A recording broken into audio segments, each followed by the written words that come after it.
근데 얘들아 이거 되게 반복학습이야. 왜냐면 얘네 우리는 다 중학교를 나온 사람들이니까 이미 중학교 공통국어의 교육과정성에 우리 요 흐름을 하는 게 있었어. 여러분이 기억이 나지 않겠지만 잠재의식 속에 이 내용이 어딘가 있을 거야. 어딘가에 이렇게 깔려 있을 거야. 그 다음에 우리 내신 때도 이 파트를 쭉 했었어요. 그 다음에 여름방학 때부터 나랑 함께했던 사람들이라면 고대가요 때부터 우리 고려가요까지 한 바퀴를 훑었었어요. 여름방학 때 부고 애들은 하면서 기억이 안 나겠지만 했었다고. 여기 잠재의식 속에 머물러 있을 거야. 이제 수업하다 보면 이렇게 다시 하나씩 나오겠지? 그치? 나 그렇게 기대해도 되지? 나오면 안 돼. 나오리라고 기대해도 되지? 자, 일단 처음부터 보세요. 우리 고조선 시대부터 봅시다. 고조선 때 유행했던 게 뭐냐 하면은 고대 가요입니다. 그러니까 고대 가요까지 적혀있죠. 자, 그러면 고대 가요라 함은 언제부터 시작됐냐? 세팅을 해놓고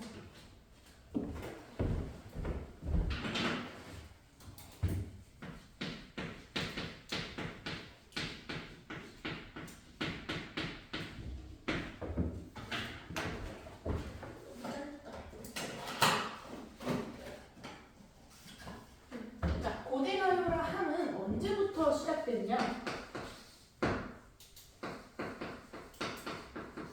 고대 부족국가, 즉 고조선 때부터 국가 시대 때부터 삼국시대 초기까지 존재했습니다.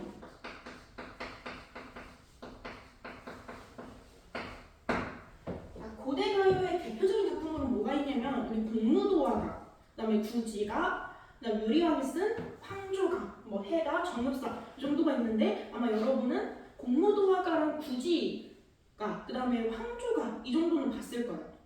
헐헐 나는 저 꾀꼬리 암수서로 정다운데 외로운 이내 몸은 어찌할 바를 모르는 거, 이런 정도의 내용. 혹은 거부가 머리를 내어놓아라. 머리를 내어놓지 않으면 너를 잡아먹으리. 뭐 요 정도. 아니면 니마 그 강을 건너지 마오. 건너지 말라고 했는데도 건너서 님이 죽으셨네. 뭐 이런 정도의 내용. 요게 고대가요입니다. 그래서 언제 유행이냐면 고대 부족국가 고조선 때부터 삼국시대 초기까지 유행했다. 그 다음 누가 주로 향유했냐면 당연히 고대 사람들이 향유를 했고, 자, 어떤 주로 내용이 어떻게 전승이 되어 왔냐면 1에서 2부로 전해졌다.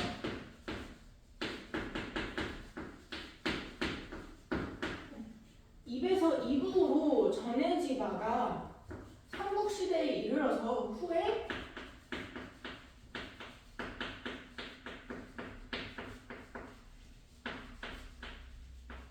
한자로 기록되었다. 그래서 이 2에서 2부로 라는 말을 두 글자로 뭐라고 하냐면 구전되었다 이렇게 합니다. 그래서 이 고대가요를 다른 말로 뭐라고 하냐면 구비전승문학, 구비문학 이렇게도 칭합니다. 이 구가 입구자예요. 입구자.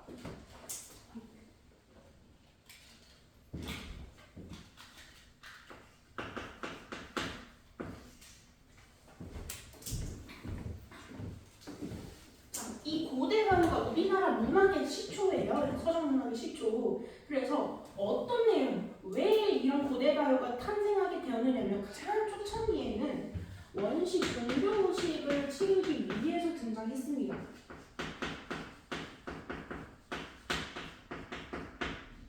원시 종교의식이라고 하냐면 뭐냐면 이 고대 부족국가는 국가라고 칭하긴 하지만 보통 국가 하면은 뭐예요? 왕이 있어야 돼, 왕. 근데 부족국가 시대 때는 왕이라는 게 없고 부족장이라는 개념이 있어.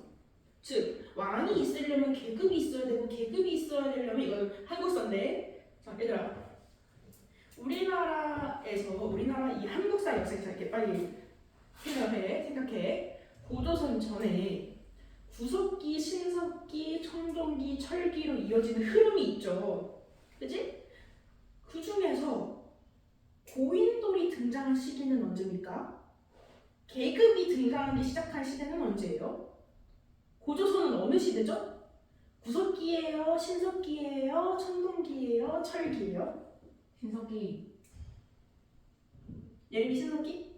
자, 고조선 어느 시대예요? 기찬이? 한국사야. 이거 완전 초창기사. 다시 오케이 줄여줄게. 신석기야, 청동기야, 철기야. 청동. 기찬이 청동기? 오케이. 자, 신석기 한 표, 청동기 한 표. 나연이는 청동기야, 신석기야, 철기야. 신석기? 오케이. 신석기 두 표. 자, 여진이는 신석기야, 청동기야, 철기야. 왜 충동해? 청동기죠. 고조선은 청동기죠. 왜? 코인돌. 그다음에 이 청동기 고조선의 영역 확인할 수 있는 증거물이 뭐냐? 비파현동검, 뗀석기, 고인돌. 요런 애들이지. 요 한국사지. 자, 거대가 그래서 부족국가는 계급이 등장하기 시작하려면 우리나라에서 계급이 등장하기 시작하려면 신석기 때 신석기 혁명이라고 해서 이 전까지는 흔히 사람들이 우리 그 뭐라 하지 오스트랄로피테쿠스 요런 애들 요런 존재였단 말이야. 우리가 지금 보는 요런 인간의 모습보다. 그래서 막 우가 하고 다니면서 구석기 뗀석기 이게 뭐야. 돌 그냥 무식하게 나 바위에다 그냥 냅딱 영원히 내리 찍어가지고 쪼개진 모양대로 동물 사냥하러 다니고 수렵하고 채집하고 이런 거 하는 게 구석기 생활이란 말이지. 근데 신석기 때 왜 혁명이 일어나냐? 불을 발견해서 고기를 이제 사람들이 구워 먹고 불이 발견했을 때 이제 좀 따뜻해지니까 이동하면서 계절이 바뀔 때마다 이동하며 다닐 필요가 없고 정착 생활을 하기 시작하거든. 정착 생활을 하게 되면 어디 정착하기 시작하는 사람들이 강이 있는 옆에다가 정착하기 시작하고 거기다가 집을 짓기 시작하면서 옹집 생활이 시작되고 모여 살기 시작한단 말이지. 왜? 떼거지로 사냥 다녀야 되니까. 거기서 당연히 누가 짱느냐면 힘 제일 세네. 그게 부족장이 되는 거예요. 즉 원시 종교 의식이라고 하면 뭐냐? 이때 당시에 주요 사람들의 이슈는 지금처럼 복잡하지 않아? 지금처럼 뭐 나의 정치 성향이 진보냐 보수냐, 뭐 내가 중위층이냐 상류층이냐 하위층이냐, 또 내가 뭐 서울에 살고 있냐 수도권에 살고 있냐 지방에 살고 있냐, 뭐 내가 여성이냐 뭐 이런 엄청난 복잡한 사회가 아니라 이때 당시에는 내일 뭐 먹지? 나 빨리 안 죽으려면 어떻게 해야 되지? 오래 살려면 어떻게 해야 되지? 저 멧돼지 어떻게 잡지? 정도의 이슈만 있었단 말이지. 그래서 이때 사람들은 주로 어떤 제사를 올렸냐면 제발 힘센 애 우리 부족장으로 한 명만 내려주세요. 제발 똑똑하고 힘 잘 센 애 무기 잘 만드는 애 한 명만 내려주세요. 뭐 신인지 뭔지 모르겠다 일단 내려줘 봐봐. 혹은 불 좀 피울 수 있게 해주세요. 혹은 농사 짓고 있는데 농사 잘 되게 비 좀 내리게 해주세요.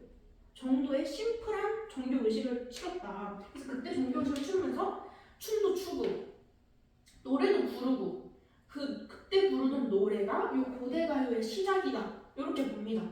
그래서 고대 가요 가장 그 초창기에는 원시 종교 의식을 치르기 위한 노래를 불렀고 그 다음 후반부 가면 어떻게 되냐면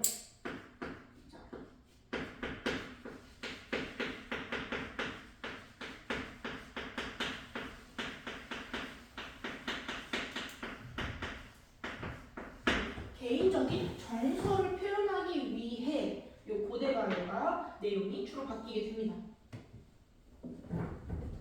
그래서 요 원시 종교 의식을 부르는 요게 초기, 그다음에 요 개인적 정서를 표현하는 게 후기,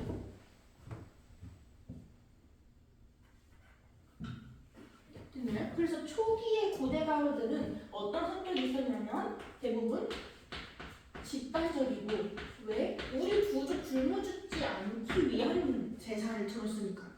그다음에 굉장히 주술적인 성격을 띠고 있다. 주술적이 뭐냐면 비나이다 비나이다 비나이다 이런 주문을 외우는 거.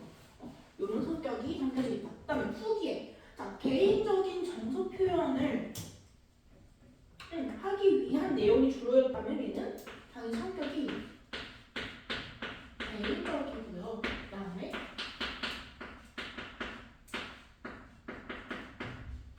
서정적입니다.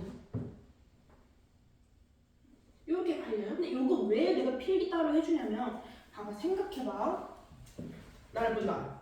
빨리 나랑 아이 컨택을 한다. 자 생각해봐. 자 떠올려봐. 우리 1학년 1학기 때 뭐에 대해서 했냐면 서정 갈래에 의해, 서사 갈래에 의해, 교술 갈래에 의해, 극 갈래에 의해 요거 했어요. 여기서 서정 갈래는 뭐라고 배웠냐면 시가 곧 서정 갈래다 이렇게 배웠고 서정 갈래가 뭐냐? 개인의 정서와 태도와 신경에 대해서 노래하는 문학이다. 요렇게 하면서 서정갈래다. 요거 서정이 뭐냐면 뒤집어서 정서를 다루는 문학이다 라고 해서 서정문학이라고 배웠어요. 자 그러면 고대가요에서 자 우리나라의 최초의 서정문학이 고대가요인 건데 그러면 후기의 성격이 더 중요할까? 초창기 저 원시종교 의식의 성격이 훨씬 더 중요할까? 후기.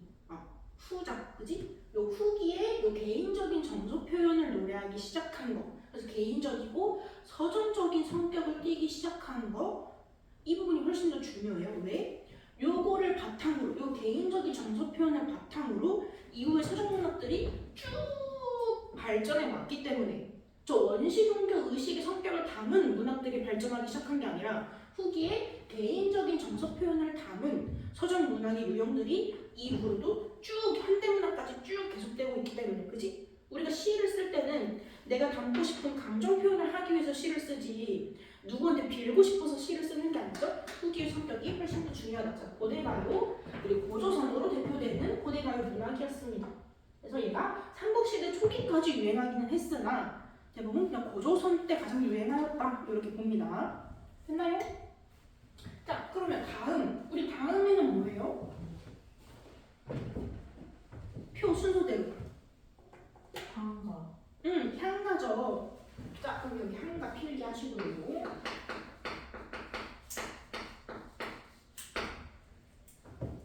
자 향가는 언제 유행하기 시작했냐면 신라시대 때부터 시작돼서 고려 초기 때까지 향가라는 작품은 존재했습니다. 그리고 이 사람 여기서는 향가에서는 주 향유충이 누구였냐가 참 중요하죠. 우리 향가는 배운 적이 있어요. 뭘 배웠냐면 우리 그 제망매가를 배웠습니다. 이 향가는 알아야 돼. 자, 주 향유충이 누구였어요? 제망매가 누구 썼지? 우리 월명사가 썼는데 월명사 직업이 뭐였지? 스님. 스님. 우리 승려. 그 다음에 여러분이랑 시대가 달라서 이걸 봤을런가 모르겠는데 신라 시대 때 귀족을 뭐라고 칭했을까? 우리 고려 때는 공문세족이라고 칭했고 고려 후기에는 신진사대부가 있었고 조선시대 때는 양반이 있었고 신라 때는 이 귀족들을 뭐라고 불렀지? 선덕여왕 본 사람 김유신 직업이 이거였는데 몰라요. 몰라? 자, 화랑입니다. 화랑. 그 화랑 유해은지 할 때 화랑이에요? 똑같은 거예요? 그것까지 한 번도 생각 안 해봤는데? 그런 걸까? 이거는 쌤도 검색해볼게. 네. 진짜 그 화랑이 맞는지. 일단 요 화랑입니다. 화랑. 그래서 이때 화랑은 꽃미남 미소년 집합소라고 해야 될까? 어쨌든 그랬대. 그래서 화랑 출신들은 모든 귀족들이 화랑인 게 아니라 그 귀족들 중에서도 소수의 진짜 엘리트들만 화랑이 될 수 있었거든. 그래서 화랑이 됐다는 거는 굉장한 고위 귀족이란 뜻인데 이때 신라 시대 때 이 고위 귀족인 화랑인 사람들은 굉장히 잘생기고 꽃미남이고 굉장히 아이돌적인 느낌이 있어가지고 그 아래 팬클럽이 있었다고 합니다.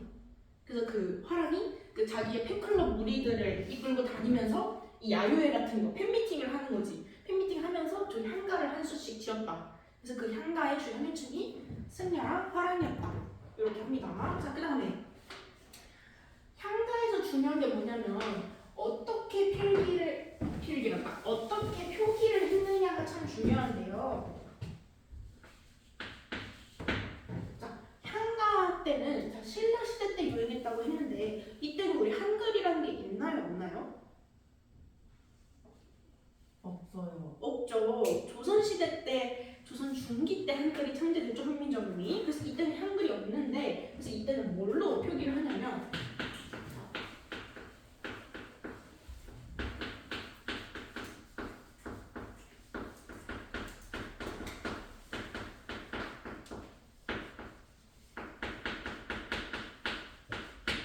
우리말 노래, 우리가 우리말로 부르던 노래를 기록으로 남길 때는 어떻게 남기냐면 향찰이라는 걸로 표기를 합니다. 이게 향가의 가장 큰 특징이에요. 요 향찰이 뭐냐면 한자의 음을 한자의 음과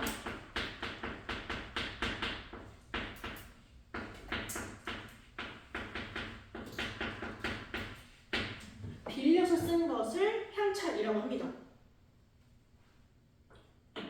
다시 향가는 신라 시대 때 주로 향유됐고 주로 누가 향유했냐면 승려랑 화랑이 주로 썼는데 어떻게 기록으로 남겨놨냐면 향찰로 표기해서 남겨놨다. 이 향찰이 뭐냐? 한자의 의미랑 뜻을 빌려다가 어떻게든 우리말로 표현해보고자 한 거.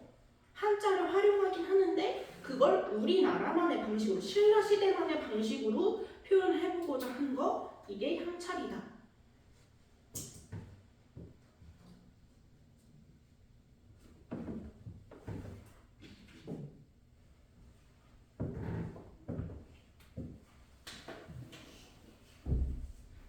여기 특징이다. 그래서 아직 한글이 등장하기 전에 한자를 그냥 그대로 수용해서 쓰는 게 아니라 어떻게든 우리말로 표현해보고자 하는 우리나라 뭔가 문화를 좀 더 시도해보고자 하는 특성이 있었기 때문에 한글을 문학적으로 굉장히 높이 치고 우리가 따로 배우는 겁니다. 자, 그럼 특징은 어떤 게 있냐면 왜부터 할게 왜부터 자, 내용은 주로 어떤 내용이 있냐면 자, 주의 하나쯤 보세요. 승려 있어. 그럼 당연히 무슨 내용이 있었겠어? 스님이 계셔. 그럼 주로 무슨 내용이 있었겠어? 불교. 1번 주로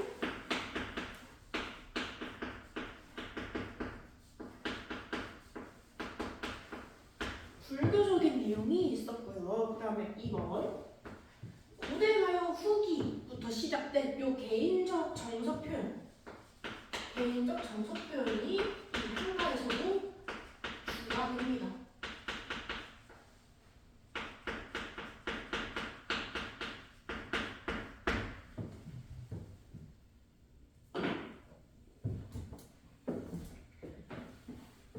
자, 그 다음에 이제 향가부터 시작되는 이 고전 시가의 주요한 흐름에서 가장 중요한 거 특징에 대해서 적어볼게요. 자, 향가는 고전적인 형식이 아니라 시조처럼 변천사가 있었단 말이야. 향가 내에서. 자, 어떻게 바뀌었죠? 향가의 가장 초기 단계가 뭡니까? 우리가 배웠던 제망매가 월명사가 쓴 제망매가는 19체 향가였어요. 19체 향가는 향가에서 완성된 형식 굉장히 정형미가 느껴지는 형식이다 이렇게 칭했었는데 그럼 그 이전 단계가 있었을 거란 말이지. 자, 향가 시작은 몇 구체예요?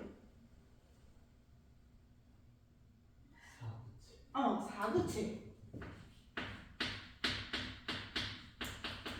이게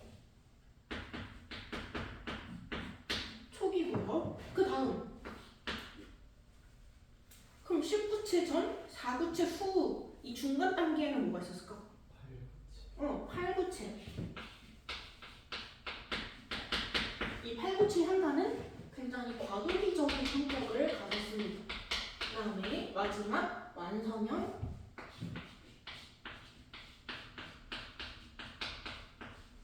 19체 향가 이렇게 갔었다.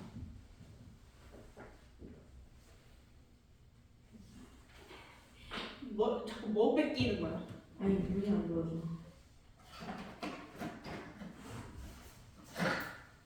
그 다음 우리 하나만 더 해볼까요? 향가에서는 이 형식적 특징이 참 중요했는데 자 19체 향가의 형식적 특징 기억나는 거 다 불러봐.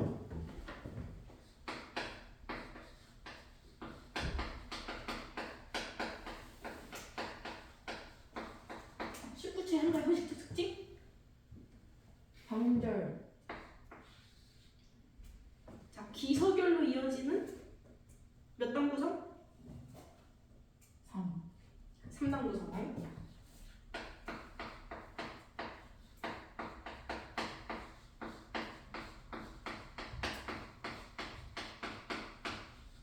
그 다음 두 번째 3호. 4부. 3호. 그 다음에 하나 적어줄게. 얘는 또 향가의 특징이 뭐냐면 꼭 배경설화가 있어.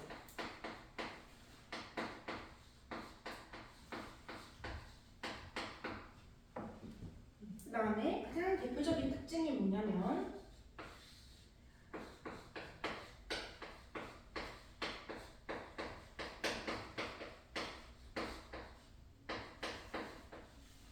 악구의 가장 다 마지막 줄에 첫 어절은 항상 뭐가 나온다?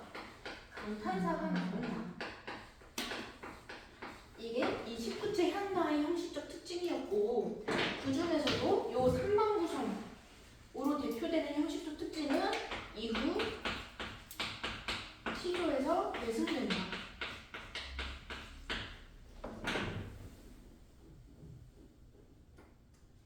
자, 근데 여기서 체크.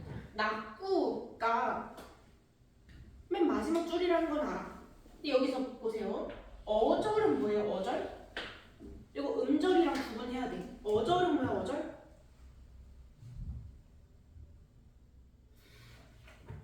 우리 항상 국어고 친구들은 서술형이 없지만 서술형 내가 주는 변형 문제에서 서술형이 문장 있으면 아니에요 문장? 음절 단위로 끊어 쓰시오. 어절 단위로 끊어 쓰시오. 3음절로 쓰시오.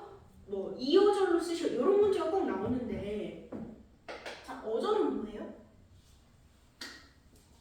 모르나요? 그 문장 아니에요? 문장? 네. 그러면은 1어절이면 한 문장입니까? 그럼 2어절이면 두 문장 되나요? 자, 어절은 요 어자가 단어 할 때의 어야, 단어. 즉 단어 단위로 끊어 쓰라는 거야. 쉽게 생각하면 어절은 뭐냐? 우리가 단어마다 띄어쓰기를 하지. 그래서 띄어쓰기를 한 번 하면 2어절이 되는 거야. 그래서 예를 들어서 기차리가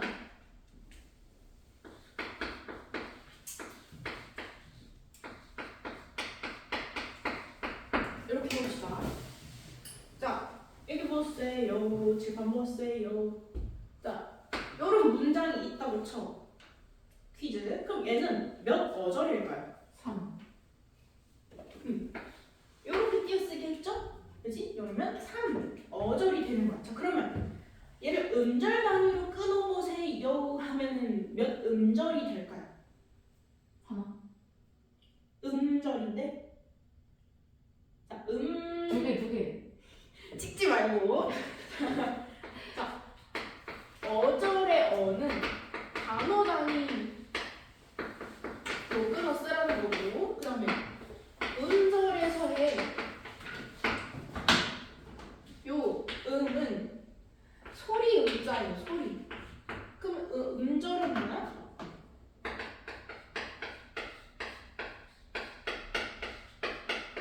소리 나는 대로 끊어보라는 거야. 자, 그러면 다시 소리 나는 단위별로 끊어보라는 말이 무슨 말이냐면 우리나라 한국인이 한 번에 낼 수 있는 소리의 최대 단위가 한글로 표현했을 때 한 글자야.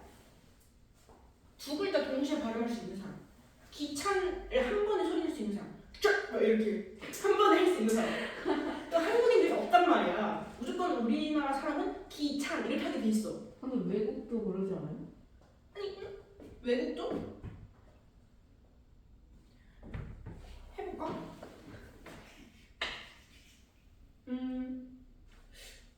이거 말고 뭘로 예시를 들어줘?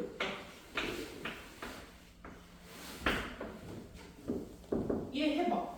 영. 영. 한 글자잖아. 글자 수는 하나, 둘, 셋, 넷, 다섯 글자인데 얘 발음할 때는 Y, O, U, N 이렇게 하지 않잖아. 영 이렇게 하지. 그지? 근데 우리나라는 이렇게 쓰면 그냥 영이라고 하겠지. 이응, 이응 이렇게 하진 않는 거잖아. 네. 이거랑 영어랑 우리나라는 체계가 다르고 우리나라는 굉장히 과학적인 한글은 굉장히 과학적인 문자라서 한 글자 단위로 이렇게 초성, 중성, 종성을 맞춰서 적으면 이 초성, 중성, 종성은 무조건 한 번에 발음하게 그렇게 되어 있는 거야. 근데 영어는 이 영이라고 적으면은 영 한 번에 발음하는데 또 이렇게 적어놓으면은 얘는 또 합쳐서 U라고 할 거고, 그지? 봐봐, 똑같잖아. 그런데 이렇게 붙여놓는다고 UNG 이렇게 하겠지, 영 이렇게 하겠어?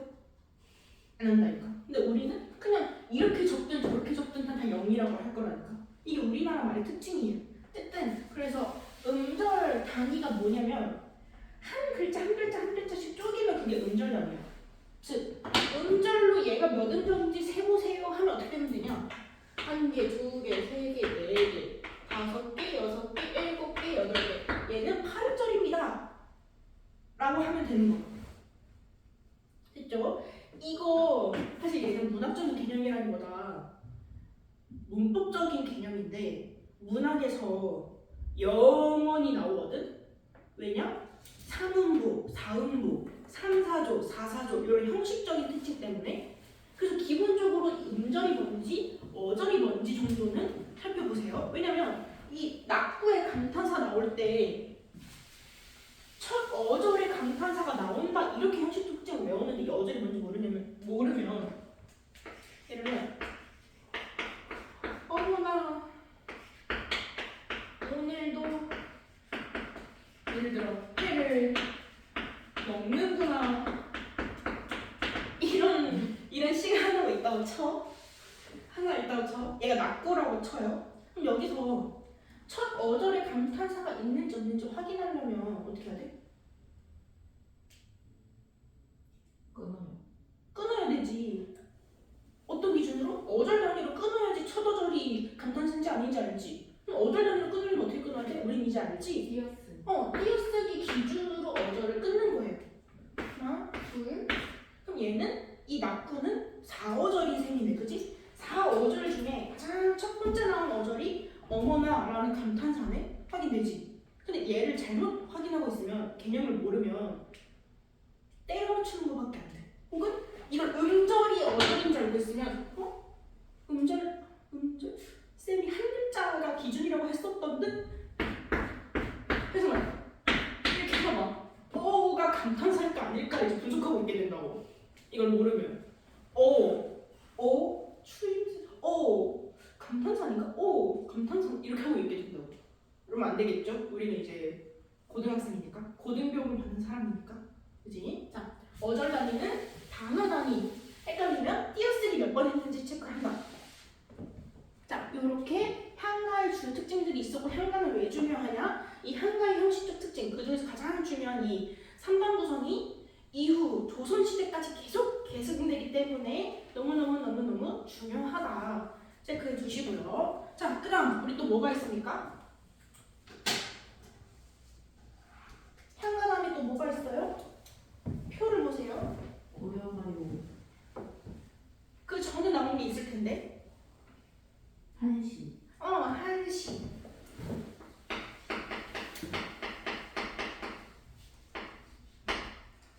자, 한시는 언제부터 유행하기 시작했냐면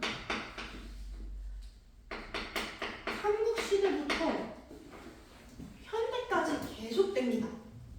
한시는 우리나라에서 가장 오래 살아남고 있는 서정문학 중에 유행하는 갈래라고 생각하시면 될 것 같아요. 주로 누가 향유했냐면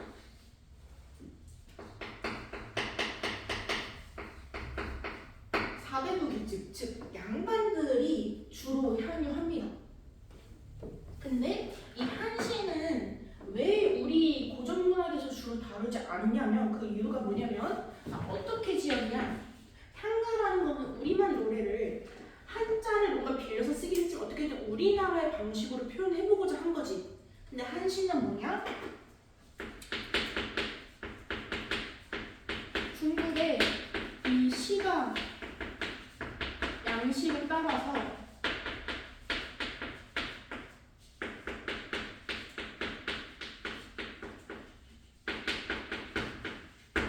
한자로 이 한시를 씁니다. 여기서 한시의 한이 한자 할 때의 한이에요. 즉 그럼 당연하게 우리나라 이 대한민국에서 아무리 대한민국 사람이 썼다고 하나 어떤 우리나라의 전통적인 형식적 특징이 드러나는 것도 아니고 우리나라만의 독특한 정서가 드러나는 것도 아니고 우리나라 문자로 쓴 것도 아니기 때문에 사실 우리나라 문학에서는 역사가 엄청나게 오래됐음에도 불구하고 그렇게 중요하게 다루지 않는 거예요. 왜? 한자로 썼으니까.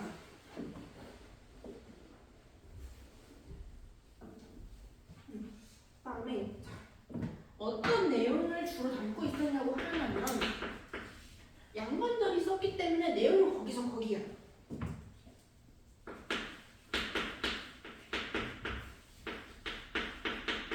현실을 내에서 인식하고, 즉 내가 지금 살고 있는 세상이 왕이 통치를 잘해서 태평성대인지 민심이 혼란스러운지 뭐 이런 내용, 현실을 인식한 내용, 그 다음에 자기의 사상을 담은 내용, 그 다음에 두 번째는 고대 가요부터 시작된 계속되고 있는 개인적 정서 표현.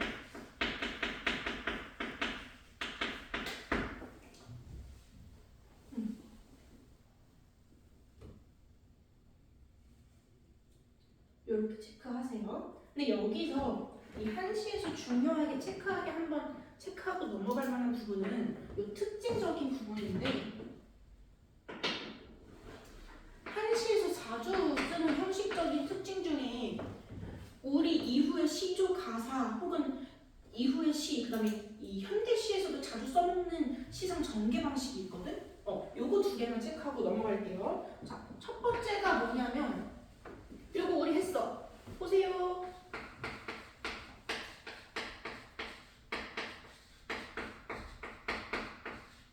이쯤 하면 외울 때가 됐다. 선경 후정 방식이에요. 대표적인 시상 전개 방식인데, 자, 선경 후정이 뭐죠? 앞엔 배경, 앞에는 뒤에는 이제 정서. 그치. 먼저 선자를 써서 앞부분에는 뭘 하냐? 외부 상황. 내가 어떤 이 시적 상황에 대해서, 외부 상황에 대해서 묘사하고, 후반부에는 그러한 경치를 본 나의 정서, 나의 생각, 나의 감정에 대해서 노래하는 거 선경 후정 방식이라고 합니다. 요게 가장 대표적인 시상 전개 방식이고, 현대로 오면은 요걸 비틀어서, 후반부로 올수록 요걸 비틀어서 선정 후경 방식도 존재한다. 이렇게 설명했었어요. 그 다음에 두 번째는 뭐가 있냐면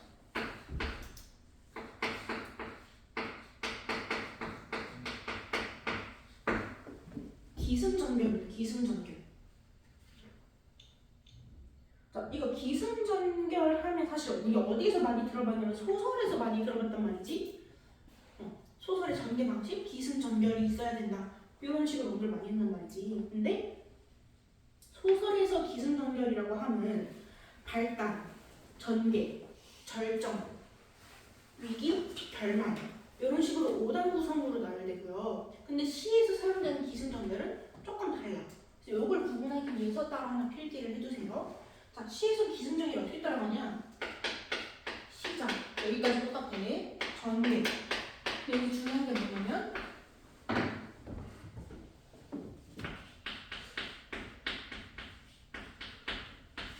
전환이 있어야 되고, 그 다음에 마무리. 자, 시에서 말하는 주로 우리나라 전통 문화에 사용되는 이 기승전결이란 뭐냐? 시작이 있고 그 시작 그대로 전개가 되다가 중간에 큰 전환이 한 번 있고 마무리가 된다.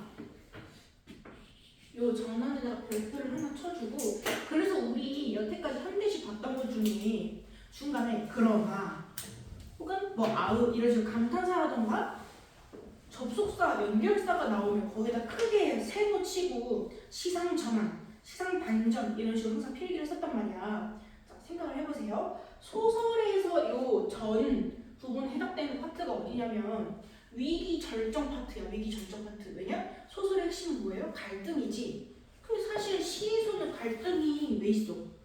내 생각과 나의 정서에 대해서 얘기하는 파트인데. 그래서 시에서 등장하는 이 전환이라는 건 뭐냐면 그 시 속의 시적 화자의 어떤 정서나 혹은 태도가 앞부분, 요 시작과 전개와는 크게 구분되게 확 바뀐다. 그러면 이 전환 파트라고 합니다. 저 무슨 말이냐? 앞부분에서 화자가 내내 우울하다. 나는 고독에 빠져있고 슬퍼, 절망스러워. 내가 아무것도 할 수 있는 건 없는 듯? 그냥 방구석에만 있어야 될 듯? 이런 식으로 하다가 그러나 영원히 이렇게만 있을 순 없지? 하면서 갑자기 적극성을 띠고 갑자기 희망을 저 방구석에 피어있는 한 줄기의 꽃을 보니 나도 피어날 수 있을 것만 같다는 생각이 들었다. 뭐 이런 식으로 갑자기 희망이 얻어서 이 전과의 태도가 확연히 구분될 때 요거를 전환 파트라고 합니다. 그래서 그 시상 전환이 왜 시상 전환이냐? 이 전 앞부분의 정서나 혹은 이 앞부분의 내용과 분명하게 구분되는 지점이 있기 때문에. 근데 보통 시에서 어떻게 구분하냐?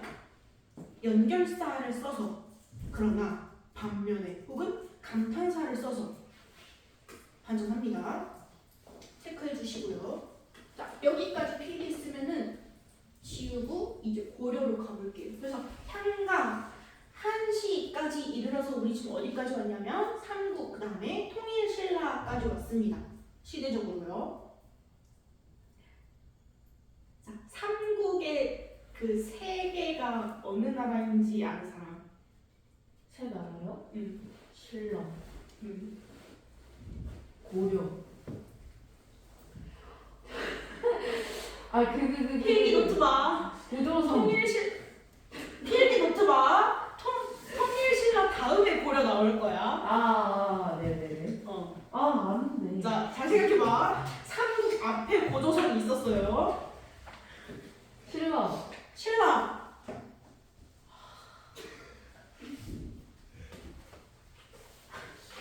아는데. 이렇게 나눠지는데? 신라. 다른 친구 대답해요 빨리. 초선. 삼국시대 뭐였냐고. 뭐가 삼국시대냐고. 세 나라가 공존하던 시기가 삼국시대인데 신라 말고 어느 나라가 공존하냐고. 그러니까 그게 기억이 안 나요. 어느 나라가 공존하냐고. 그 초성 알려주세요, 초성. 이걸 알려줘야 돼? 진짜 까먹었어요. 이걸 알려줘야 돼? 고구려. 그거. 말이야?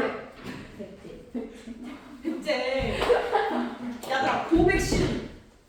고백신이요? 신고백 이렇게 외우든지. 고구려 백제 신라. 알고 있었어? 그럼 네가 말하지. 그러게. 귀찮아. 너 알고 있었으면 네가 말해야지. 예림이를 이렇게 처참하게 만들고 웃고 있어? 그럼 되는 거야 친구끼리? 자 그러면 여기서 퀴즈 하나 더. 우린 엔딩은 이미 알지. 삼국시대가 있었다가 결국에는 이 신라가 삼국 통일을 하니까 통일신라가 되었겠지. 삼국을 통일했다고 해서 통일신라라고 호칭을 하는 거겠지. 그래서 그렇게 하는 거야. 오케이. 의문문을 그만 쓸게. 신라가 마지막 엔딩 때 삼국을 통일했기 때문에 통일신라라고 합니다. 자, 삼국을 통일했다고 보는 기준은 아니다. 질문 바꿀게. 고구려, 백제, 신라 순으로 각각의 나라의 전성기 시즌이 있었어요. 리즈 시절. 네. 그 리즈라고 판명하는 기준은 여기를 차지했기 때문에. 오, 이것도 안 해?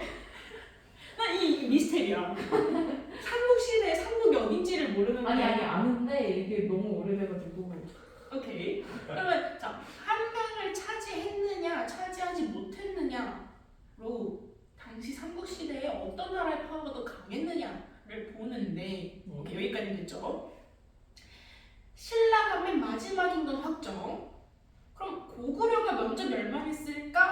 백제가 백제, 먼저 백제. 멸망했을까? 백제. 백제? 네. 나연이도 끄덕끄덕한 거 보니까 백제? 여진이는? 고구려 백제일까 백제 고구려일까? 둘 중 선택지 2개밖에 없어. 백제가 먼저 나가요. 이찬이는?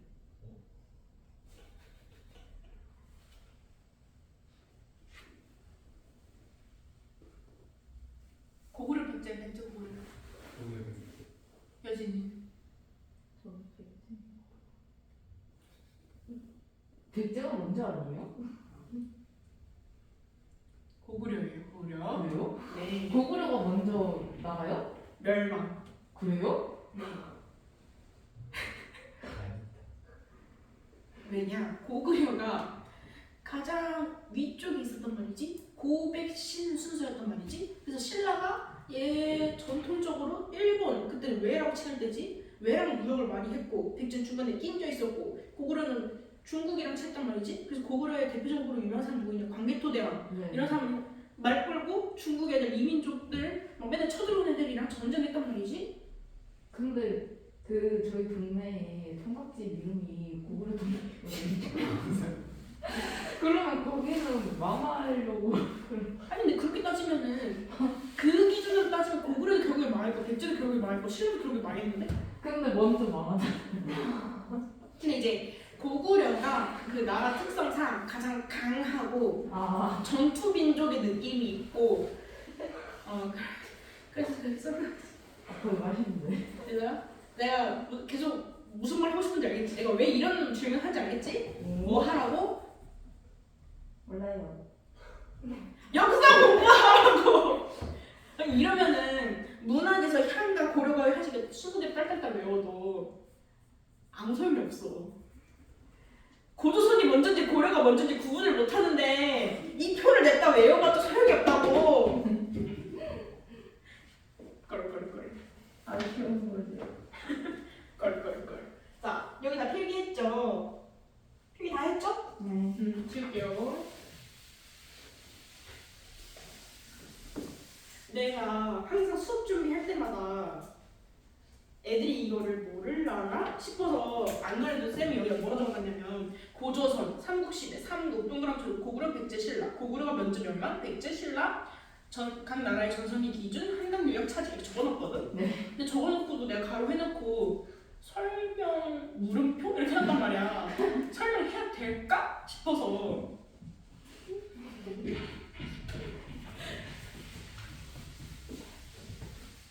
이 뒤에 내가 항상 이렇게 물음표를 쳐놓은 게 많이 있거든? 샤프로 설명 이렇게. 근데 거기서 내가 얼마나 설명을 하는지 나도 기대가 된다. 아마 다 해야 돼요.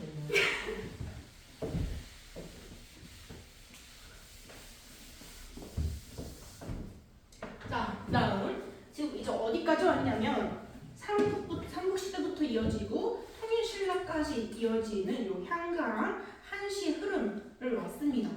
자, 그다음 이제 어디로 가냐면 고려 초기로 갑니다. 고려는 누가 세웠다? 왕건이 세웠죠. 왕건이 세웠어요. 네, 질문하지 않겠어요. 왕건이 세웠어요. 자, 그래서 고려 초기로 와봅시다. 고려 초기에 요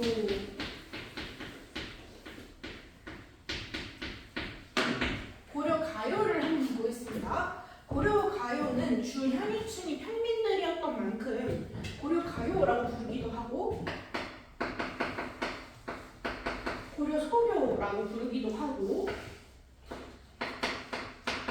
여요라고 부르기도 했습니다. 근데 이 중에서 여요는 많이 사용하지 않고 고려 소교라는 이름은 복이나 산지에 자주 언급되는 편이기 때문에 여러분 같이 필기를 하나 해주세요. 자, 그럼 순서대로 가볼게요.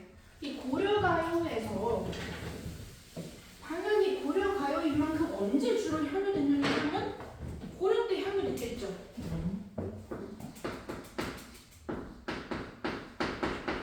고려 때 주로 향유됐겠죠. 그 다음에 누가 주로 향유했느냐 하면 평민계층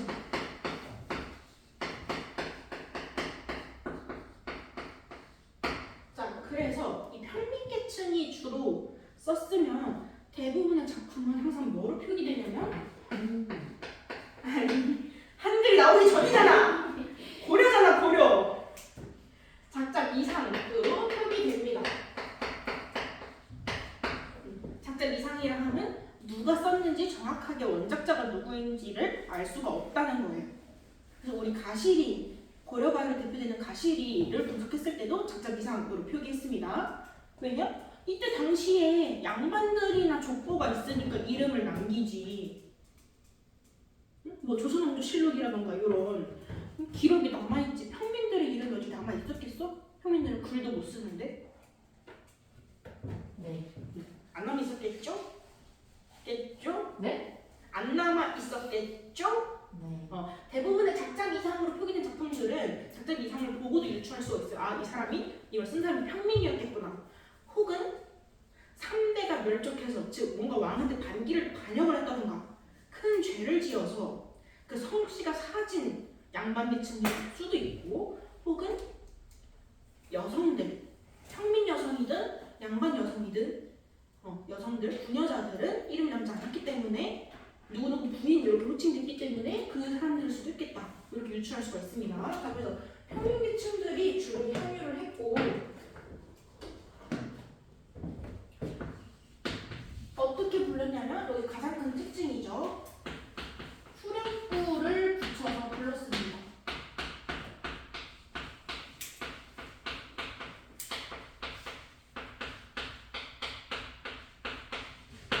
자, 그럼 얘는 배운 거니까 빨리 대답해 보세요. 이 후렴구가 가지는 특징이 뭐죠? 이 후렴구는 언제 등장하는 거죠? 고려가요의 제 후렴구? 강조. 생각하고 대답해. 생각하고 대답해. 고려가, 자, 우리 가시리 배웠어요. 가시리의 주요 내용이 뭐였냐면 가시리 있고 나를 버리고 가시리 있고 이게 주된 내용이었어. 근데 그 후렴구가 뭐였냐면 위증절과 태평성대 이게 후렴구였어요. 그게 이제 뭐 때문에 바뀌어가지고 그 이제 공중음악. 네, 공중음악. 궁중음악 뭐예요? 그치? 자, 후렴구가 등장한 이유가 뭐냐? 왜? 평민들이 주로 불렀을 때 글을 못 쓰잖아. 그래서 고려 시대 때 고려 가요는요, 입에서 입으로, 즉 구전되어서 유행하는 노래라서 입에서 입으로 퍼져서 불리다가 그 중에서도 대히트송, 가장 히트했던 노래, 사람들이 즐겨 부르는 노래를 궁중, 즉 왕이 이거 좀 노래 약간 꾀겐? 한번 연주해봐? 라고 해서 그런 궁중 음악가들이 악보를 그려서 연주하는 과정에 너무 님이 떠나서 그런 슬픈 얘기만 하면 왕 앞에서 부르는 건데 좀 그런데 싶어서 후렴구를 추가했다. 그게 이 후렴구가 등장하게 된 계기입니다. 고려가요에서.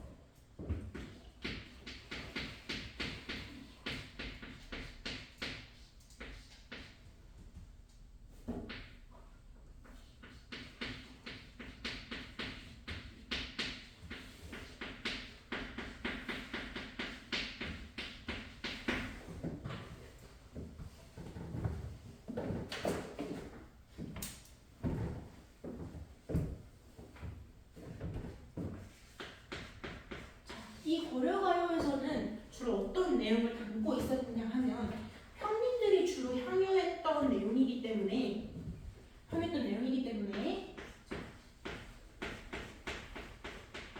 입에 대한 사랑, 그다음에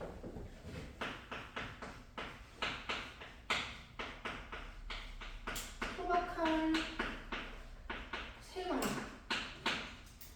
등의 주제가 주로 나타났다. 요게 고려가요의 특징입니다.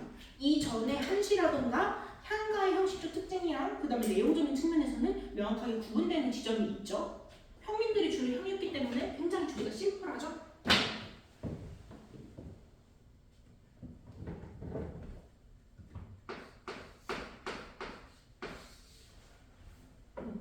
이러한 고려가요의 특징이 뭐가 있냐면, 자, 우리나라의 전통적인 음보, 몇 음보?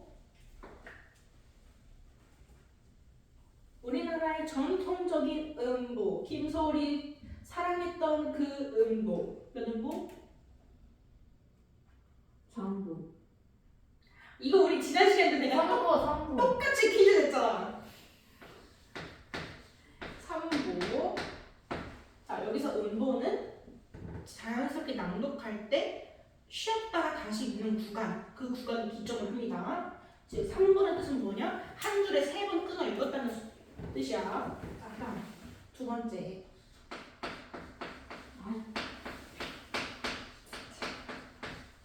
분연체가 있고, 분연체의 요 분이 뭐냐면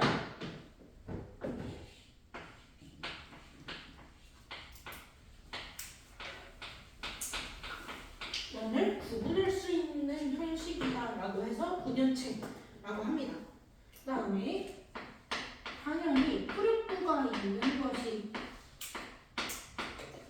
특징이고, 현재 남아있는 고려가요는 전부 궁중음악으로 연주되고 편입된 음악들이기 때문에 요 후렴구와 같이 아무 의미가 없는 여음들이 존재하는 것이 고려가요의 특징입니다.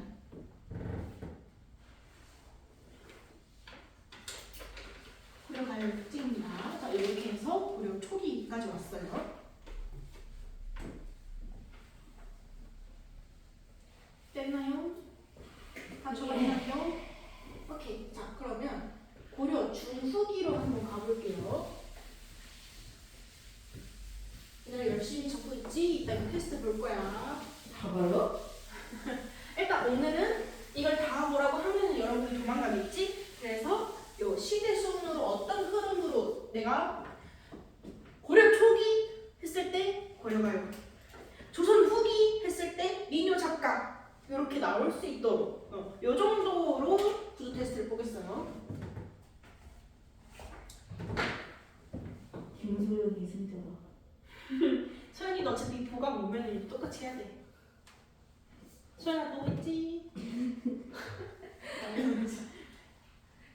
너도 해야 돼.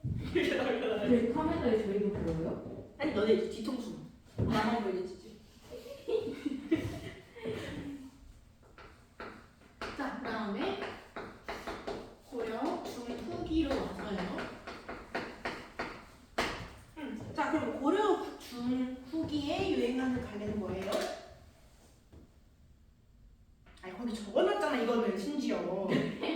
내가 뭐 퀴즈 내는 거 아니고 거기 적어놓은 거 읽어보라고. 자, 고려 중후기. 고려 중후기에 유행하는 갈래는 뭔가요? 고려가요. 아 경기체가. 경기체가죠.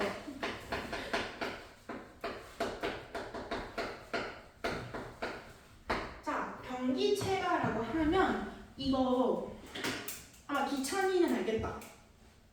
처음부터 들었을 거다.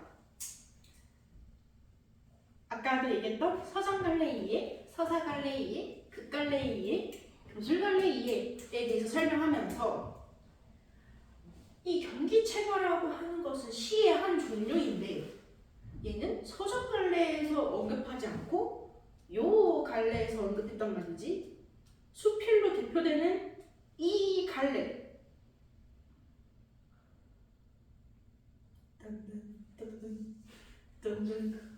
자, 그럼 서사갈래는 당연히 아니겠지. 내가 방금 아니라고 했으니까.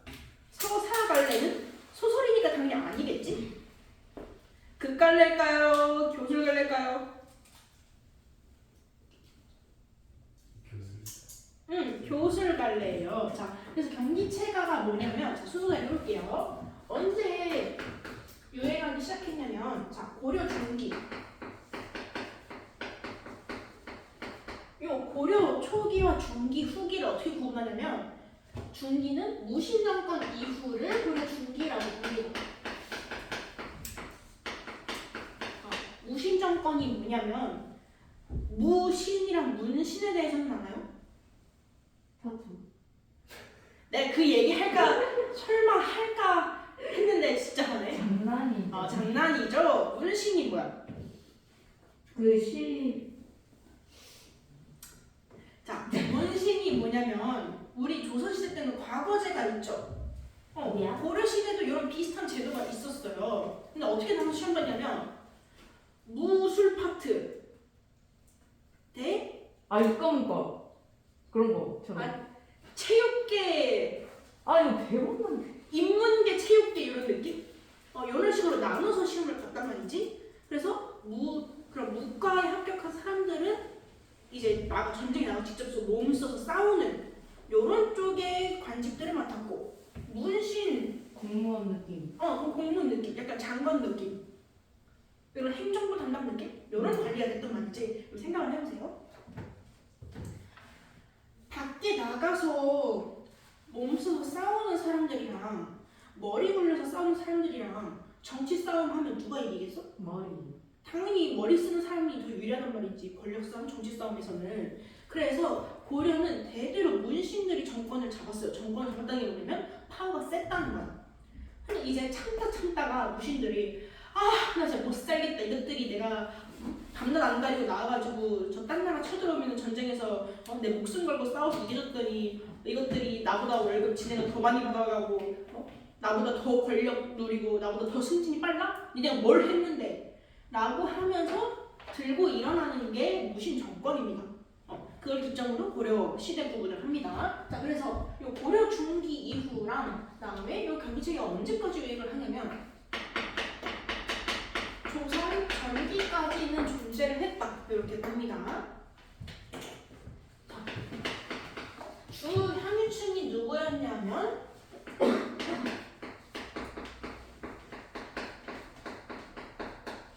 귀족계층이고요. 그 귀족계층 중에서도 주로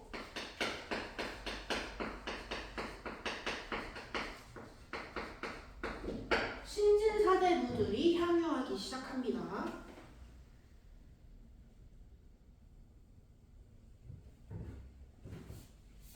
신진사대부들이 향유하기 시작합니다. 자, 그래서 여기는 얘 하나만 언급하고 갈게요. 특징이 어떤 특징이 있냐면 굉장히 교술적이고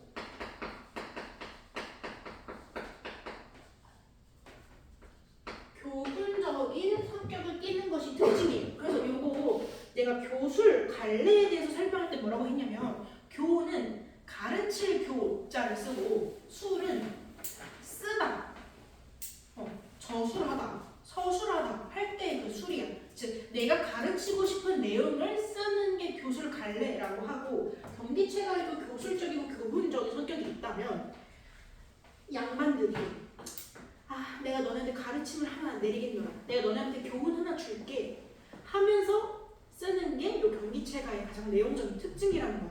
그래서 경기체가는 여러분이 시조 가사 진짜 어려워하는데 왜 어려워하냐면 한자어가 너무 많아서 어려워하지. 근데 그거의 찐 오브 찐 진짜는 경기체가다. 경기체가는 흔히 말해서 내용이 별거 없어. 내용은 없어. 왕님 사랑해요 혹은 자연 조화 딱 이 두 개밖에 없어.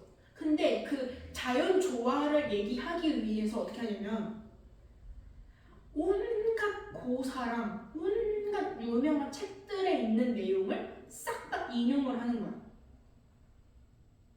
그냥 말할 때 예를 들면 얘들아 난 너네가 너무 좋아, 너무 행복해 이렇게 얘기하면 되는데 너네랑 있는 게 너무 좋아, like 셰익스피어에 나오는 뭐 3대 비극에서 나오는 그 주인공이 잠깐 행복함을 누릴 때 순간 같고, 마치 진슈안이 이런 기분이었을까? 블루초를 발견했을 때 이런 느낌이었을까? 혹은 세종대왕님이 하늘 상태했을 때 이런 기분이었을까? 하면서 그 like 이거 마치를 엄청 달아가지고 그 마치를 한 50줄 쓰는 거야. 무슨 말 이해됐어? 혹은 음식을 하나 먹었어. 예림이 있으니까 회를 예로 들어볼게. 연어를 딱 한 입, 내가 연어를 들고 초장에 탁 찍어서 한 입을 먹으니 그 연어의 부드러움이 마치 내가 저 대전 여행 갔을 때 먹은 성심당 봉산 메아리 부드러운 것 같고, 혹은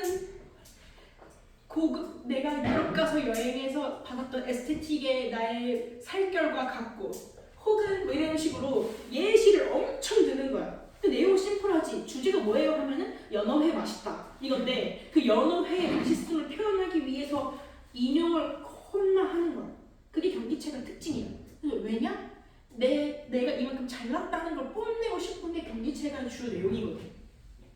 그래서 경기체가는 주 향해충이 귀족계층이고 여기서 굳이 신진사대부라고 적어놓은 거는 잠깐 그 고려 때는 곤문세족이라는 귀족들과 신흥사대부 혹은 신진사대부로 불리는 주요 계층들이 있었는데 곤문사족들은 각 지역에서 힘 좀 쓴다, 권력 좀 있다 하는 애들이 주로 곤문세족들이었고 신진사대부는 공부를 좀 열심히 한 엘리트들이었단 말이지.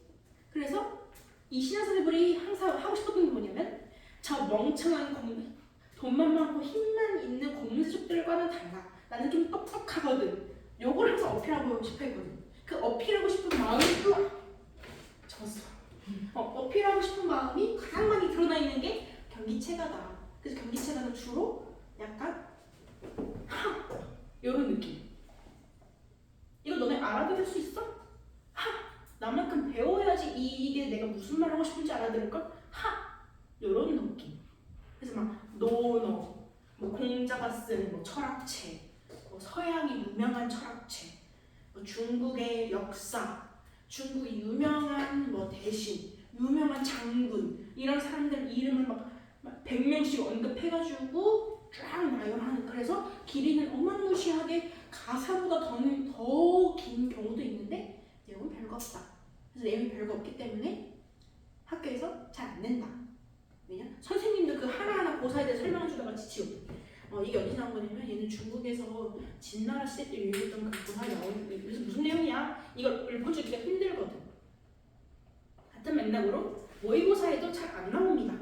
혹은 모의고사에서 내더라도 여기에다가 이 경기체가 어떤 내용인지를 다 주고 형식 특징만 파악하라고 내는 문제가 대부분이에요.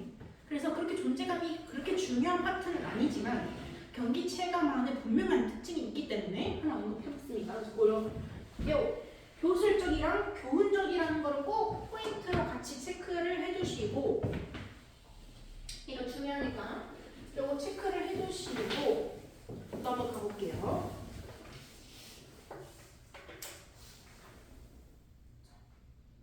우리 순서대로면은 시조랑 가사에 대해서 먼저 언급하고 가는 게 맞는데 이 시조랑 가사를 묶어서 한번 설명하기 위해서 이 언해랑 악창에 대해서 먼저 한번 볼게요. 조선 전기 파트로 넘어갑니다.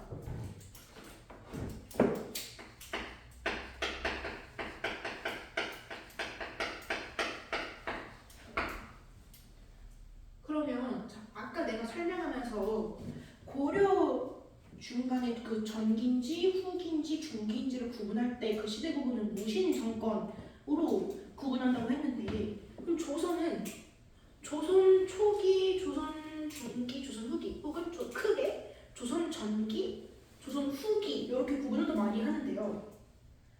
조선 전기와 조선 후기를 가르는 기준은 뭘까? 다시 조선 초기, 조선 중기, 조선 후기 이렇게 나눌 때도 있고 조선 전기, 조선 후기 이렇게 나눌 때도 있는데 이제 내가 설명할 때 어떻게 할 거냐면 조선을 두고 반으로 쭉 잘라서 여기부터 여기까지는 조선 전기, 여기부터 여기까지는 조선 후기예요 라고 할 건데 그 기준이 뭔지 아는 사람? 전쟁인데 무슨 전쟁인지 아는 사람? 조선에서 일어났던 큰 전쟁을 기준으로 하는 거 예림이 맞는데 무슨 전쟁인지 아는 사람? 남미찬? 몇 대 해볼까?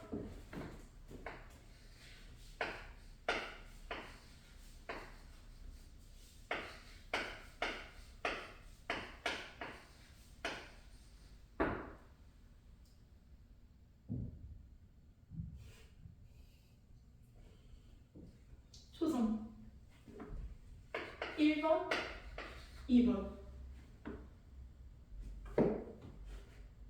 고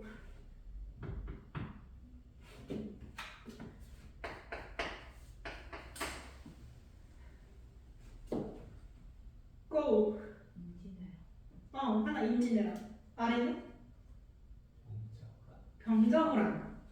자, 임진왜란이랑 병자호란을 것을 양난이라고 하고 이 양난을 기준으로 양난 이전의 시기들은 전부 조선 전기, 양난 이후의 사건들은 전부 다 조선 후기 이렇게 구분합니다. 자, 그럼 조선 전기 파트에 유행했던 게 뭐냐? 첫 번째 언해입니다. 언해. 얘는 뭘로 익숙해야 되냐면 소학 언해. 우리 했었어. 소학 언해.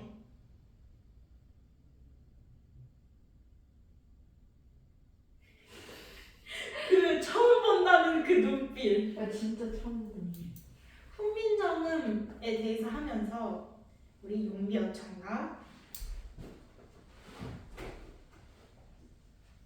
훈민정음 소학원에 이렇게 했었어요.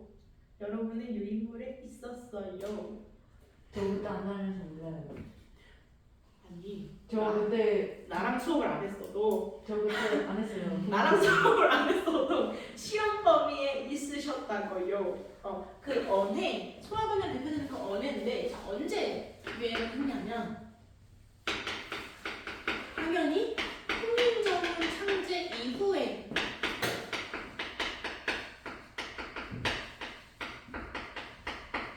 등장을 합니다. 누가 주로 향유했냐면 관리들이 주로 향유를 했는데 여기서 중요한 건 어떤 내용을 주로 다뤘느냐가 중요해요. 이 언해의 주요 내용은 뭐냐면 불교나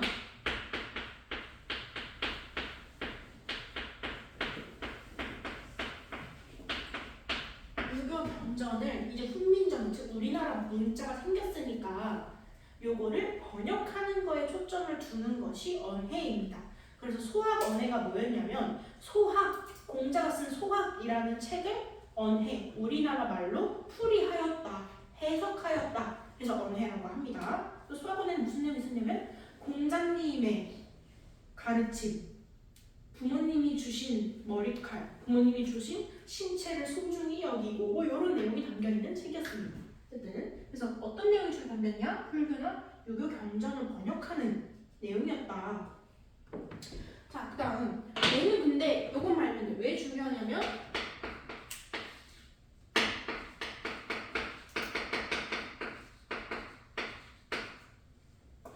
중세국어의 특징을 우리가 많이 발견할 수 있기 때문에 중요하다. 그래서 사실 얘는 이 언해 파트는 문학적인 개념보다도요 문학에서 많이 언급된다기보단 이제 언매 파트, 언어 매체 혹은 우리 다뤘던 파트도 그 용비어천가랑 같이 세트를 묶어서 중세국어에 대해서 배울 때 더 많이 볼 수 있는 파트입니다. 그래서 언해의 중요한 거는 그냥 불교나 유교 경전을 번역하는 내용이 담겨 있었다. 요거랑 이 언해라는 문학적 관례를 통해서 우리가 중세국어의 이 특징을 많이 발견할 수 있는 작품들이었다.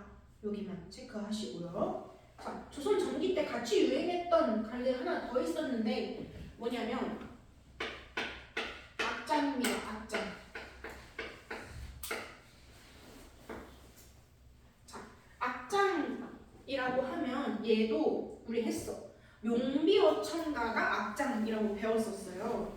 까먹었겠지? 용비어천가가 이 악장의 일종이에요. 자, 그럼 이제 생각을 해보세요. 용비어천가는 배운 거 기억나니? 네. 그럼 용비어천가에서 중세국어의 특징을 알아차리는 것도 우리가 공부할 때 중요했었지만 용비어천가는 내용적인 측면에서도 중요하게 다뤘었어. 내 기억상 국어권은 1장이랑 2장만 했던 것 같아. 125장 안 하고. 1장, 2장 할 때 1장, 2장의 주요 내용이 뭐였나요? 주제가 뭐였어? 주제? 속삭이지 마시고요. 욕 나오는 거. 그래, 욕 나오는 거.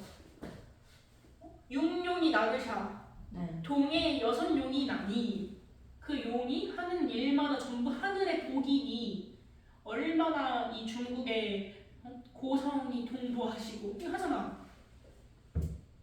이 장은 뭐였어? 꽃 좋고 열매 많으니 푸른 나무는 바람이 불고 그거 어떻게 다 기억해요? 가뭄이 들어도 흔들리지 않는다. 뭐 이런 내용이었잖아.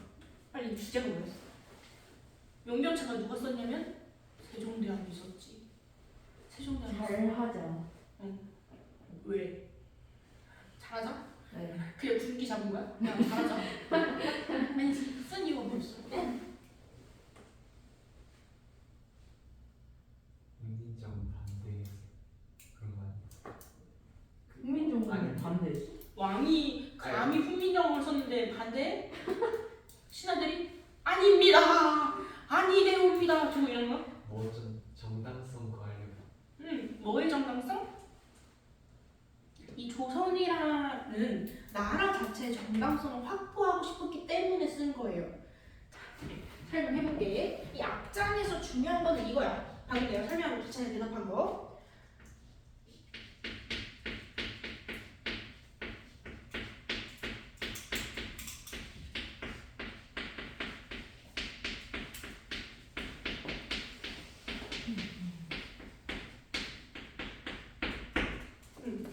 조선이라는 나라를 건국할 때, 즉 나라를 세우는 것 자체의 정당성. 자, 정당하다는 게 뭐냐면 마땅히 그래야만 했어야 하는 이유. 즉 무슨 말이냐? 조선이라는 나라를 세울 수밖에 없었던 이유를 사람들, 백성들에게 어필하기 위해서 만들어진 칼레가 악장입니다. 됐나요? 이제 쭉 정리를 한 다음에 다시 설명을 해볼게요. 그래서 이 악장이라는 거는 주로 누가 적었냐면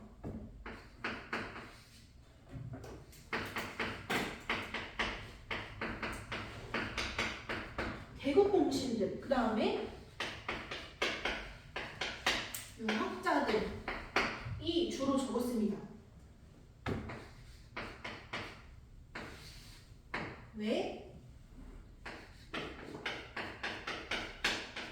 조선의 개국, 나라가 열린다, 즉 나라의 탄생과 그 다음에 번영을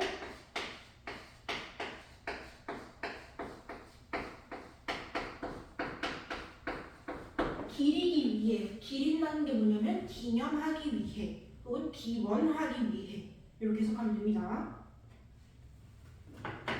사실 요거의 특징이 뭐가 있냐면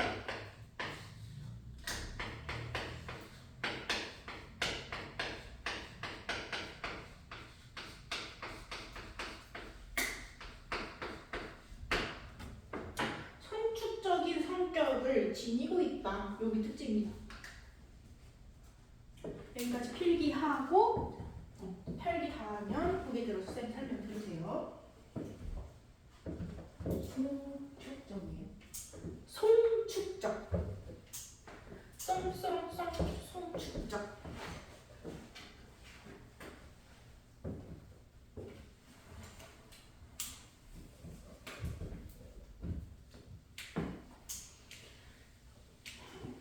필기를 너무 다들 예쁘게 했잖아.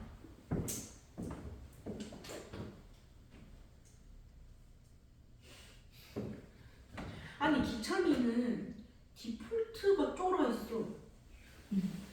뭔지 알아? 아무것도 안 했는데 쫄아 있어. 그래서 초반에는 진지하게 원장님 제가 기참이한테 너무 세게 말하나요? 이랬다니까? 제가 항상 뭐 아무것도 안 했는데 기참이야 이래. 네. 내가 이렇게 해야 돼? 막 이래가지고 그냥 기참아 시험지 들고 하면 네. 막 이래가지고 자, 다 적었나요? 다 적었나요? 네. 오케이, 여기를 보세요. 자, 이 악장, 그 다음에 언해라는 게 생각을 해봐. 고려 후기에서 조선 전기로 넘어오면서 우리는 알죠. 조선이라는 나라를 누가 세웠냐면 고려 시대 때 장군이었던 이성계가 세웠습니다. 이 이성계가 신흥 4대부의 대표적인 인물이었어요. 이성계가 어떻게 조선이라는 나라를 세웠냐면 위화도 회군을 해서, 즉 왕이 저기 가서 중국이랑 싸워라, 수나라를 한번 떠 라고 했는데 위화도에 가니까 쪽수가 상대가 안 돼. 딱 지면 어떻게 돼? 내가 데리고 온 부하들 나 포함 다 죽어. 그냥 개죽음이야. 아, 안 될 것 같다 싶어서 군대를 돌린다 해서 패군이라고 합니다. 그 사건을 바탕으로 이성계가 권력을 잡고 왕의 중심 세력들, 왕이랑 그러니까 친왕파들, 그러니까 왕권에 힘을 실어주던 신하들을 다 쳐내고 권력을 잡고 새로운 나라를 만드니 조선이라고 하고, 왜 나라 이름이 조선이냐면 우리 가장 초창기에 고대 가요가 어느 나라부터 시작됐다 했죠? 고려가요요? 고대 가요요. 고대 가요. 몰라요? 적어놨잖아 내가. 필기노트 보고 대답하라고. 고조선. 고조선. 그 고조선의 고자가 옛고자예요.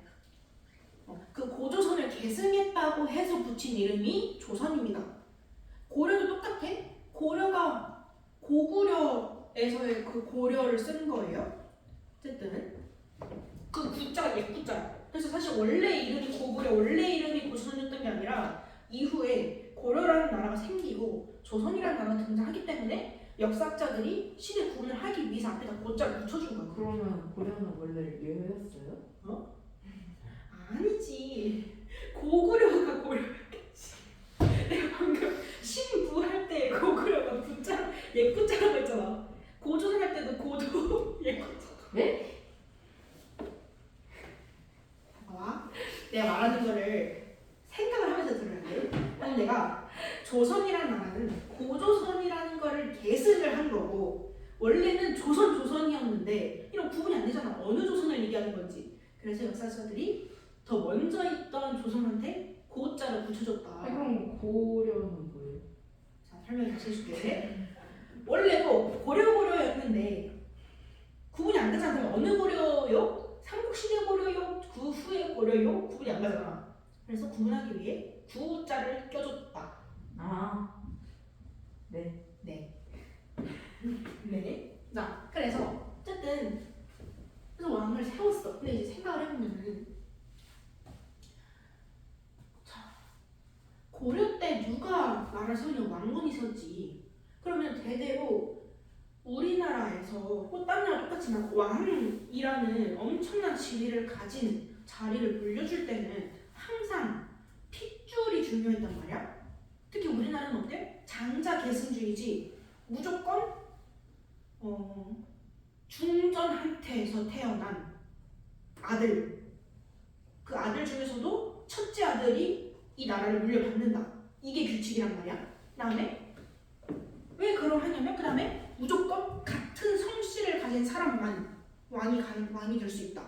그래서 만약에 중전이나 혹은 그 왕의 부인들이 한 명도 애를 못 낳아, 그러면 왕의 친척 중에서 양자를 들여서 왕위를 물려주는 경우도 있어도 다른 성씨를 데리고 오는 건 용납 못해. 성씨를 바꿨으면 바꿨지. 왜? 예전에 우리나라는 전통적으로 그 왕이라는 지위는 고조선부터 시작됐지만 왕이라는 지위는 하늘이 내려진 존재라고 생각을 했기 때문에 백성들이 왕이라는 자리는 하늘이 내려주는 존재다. 그리고 그 하늘이 내려준 자리를 어떻게 계승되냐? 핏줄을 통해서 이 성씨를 통해서 계승된다 라고 사람들이 믿었기 때문이야.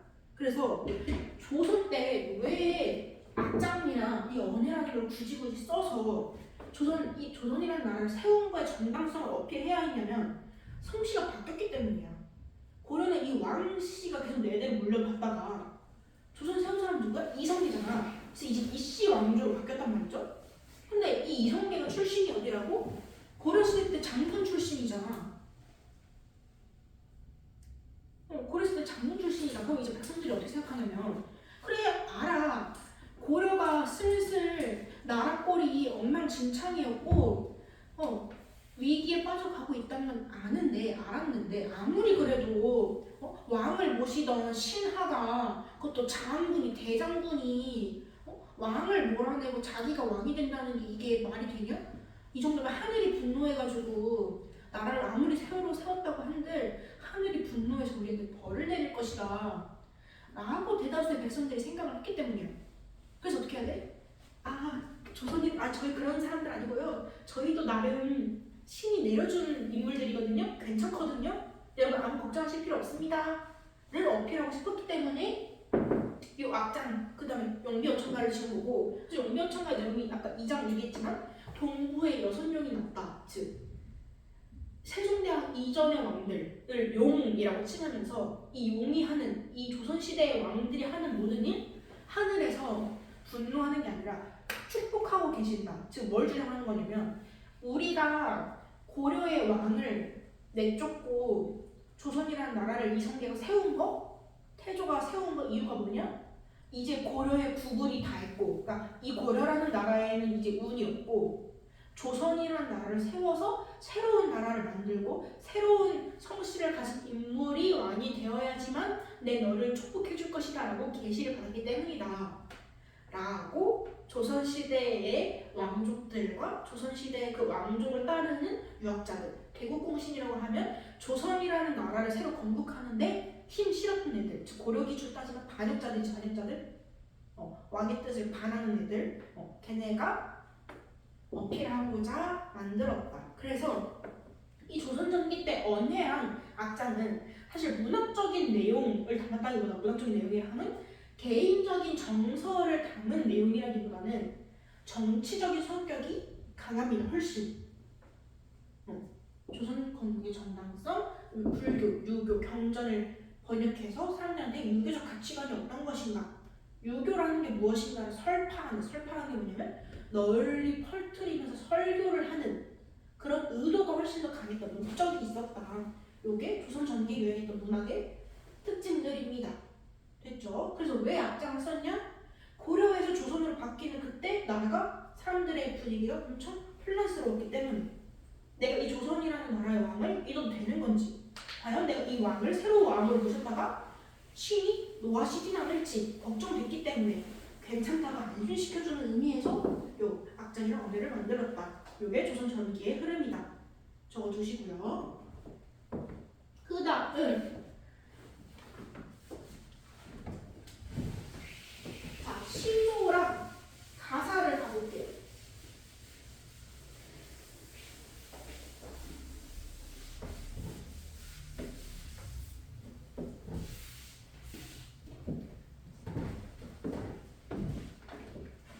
자, 시조랑 가사를 가볼게요. 보면 시조나 가사는 전부 고려 후기 때부터 등장하기는 했는데 그 등장 그 이상 그 이하도 아닐 거라서 이 시조랑 가사는 본격적으로 어느 시대 때 작품이냐라고 묻는다면 조선시대 때 주로 유행했다 이렇게 칭합니다. 내가 지금 여기다 언제라고 표기 주는 것들은 언제부터 진짜 발견이 돼서 언제까지 존재했는지를 적어준 거지, 큼직큼직한 시대 부분은 이 표를 보세요. 맨 처음 시조를 봅시다. 자, 시조는 주로 누가 향유했느냐? 초기에는 사대부들, 즉 양반들이 주로 썼다가 후반부에는 여성, 기생,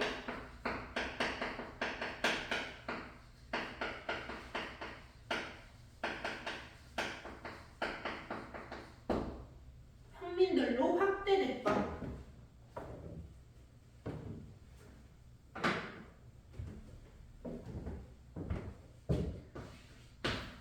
자, 어떻게 썼냐면 3장, 6부, 45자 내외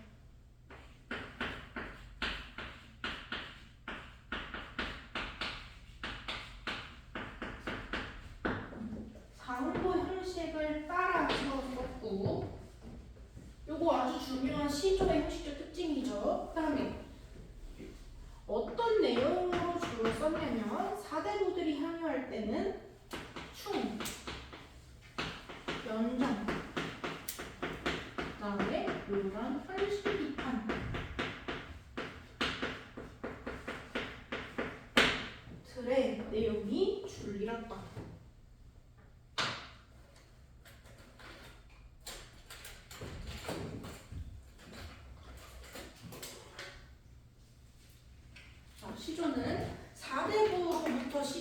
조선에서 유행하기 시작하다가 조선 후기에 이르러서는 여성 기생 평민들도 이 시조를 향유하기 시작했다.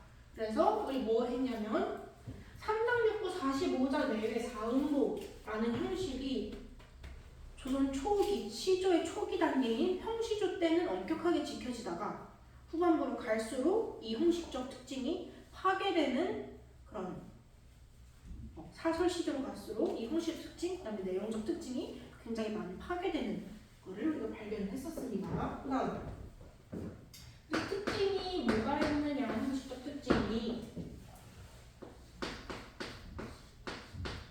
종장의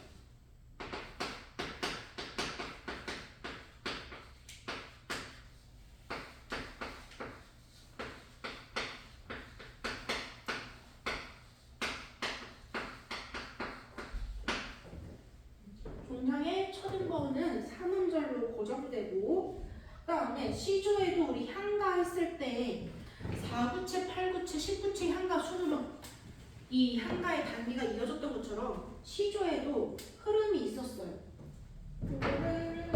요걸로 적어주면 잘 보이겠지? 그래서 종류가 뭐가 있냐면 평시조,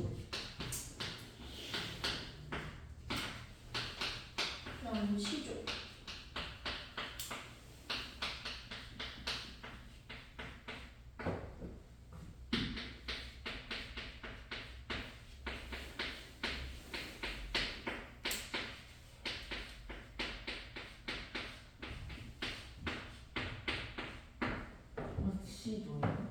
어시조.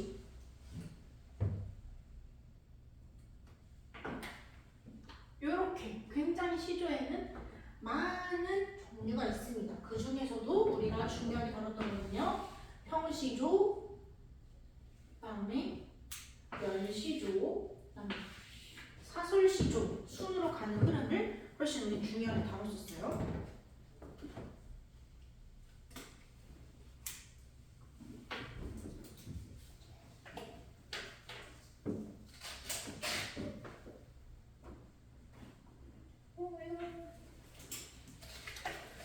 약간 검은색 모폴라도 내려가 있는데 분필가루가.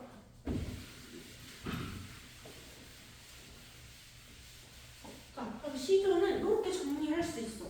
근데 이 시조랑 같이 결을 같이 하는 게 뭐냐면 가사입니다. 가사. 슬슬 이제 집중력이 떨어져 가지 필터가 막 돌리는 거 보니까 거의 다 왔으니 조금만 참으셔요. 자, 가사. 이 시조랑 가사는 사실 형식적 특징도 비슷하고 주로 향유했던 계층도 거의 똑같고 내용적인 측면도 거의 똑같아요. 근데 왜 시조랑 가사를 구분하냐면 형식에서 뭐가 딱 다른 게 있어서 그래요. 어떤 게 다르냐면 자, 시조를 다른 말로 단가라고 하고요. 가사를 다른 말로 장가라고 합니다. 그럼 이제 뭐만 보면 되냐? 여기 뭔지 알면 되지? 자, 가는 노래 가짜고 다는 짧을 단자야. 여기 가사의 가도 노래 가짜고 자는 길장자야. 즉 무슨 말이냐? 가사나 시조나 거의 똑같은데 뭐만 다르냐? 길이에서만 차이가 난다. 시조는 짧고 가사는 길다. 그게 특징이에요. 개념을 구분하면 돼. 나머지 내용은 똑같아. 그래서 가사에는 나머지는 다 똑같고, 자, 요거 똑같고, 그다음에 요 내용도 똑같고 다 똑같은데 뭐만 적어두면 되냐면 요 형식적 특징에서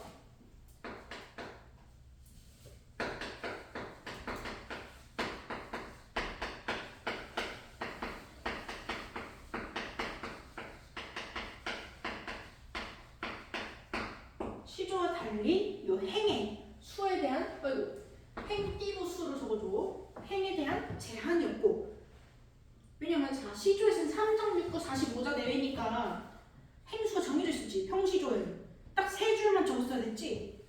글자 수도 정해져 있으니까. 근데 가사는 그 제한이 없고 그다음에 행이 아니라 햄 아니고 행이야 행. 행 구분이 없이 3, 4조,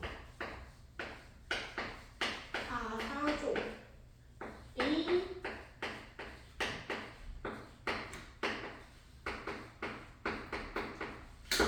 사음보 형식을 따랐다.